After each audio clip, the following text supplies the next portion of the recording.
নমস্কার বন্ধুরা, টি কিচেনে আমাদের সকলকে স্বাগত। আজকে আমি বানাবো চিংড়ি মাছ দিয়ে কচুরলতি।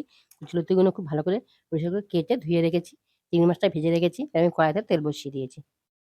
চিংড়ি মাছ ভাজার পর তেলটা দিয়েছি। তেলটা আমার গরম হয়ে গেছে। এবার দেবো কালো জিরে, কুচানো পেঁয়াজ। এবার দেবো গ্রেট করা রসুন, গ্রেট করা আদা। ছোট টমেটো টুকরো করে দিয়েছি, এটাও দিয়ে দেবো।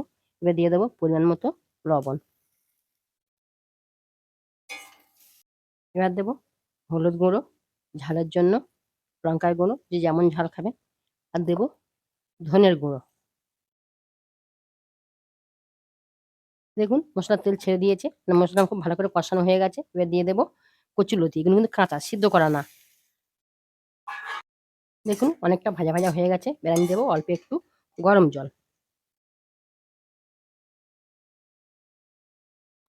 এবার দেবো ভাজা চিংড়ি মাছ দিয়ে আমি ঢেকে দেবো। এবার দেবো অল্প একটু চিনি। দেখুন এটা আমার রেডি হয়ে গেছে। এবার আমি নামিয়ে নেবো, নিয়ে আমি দেখাবো।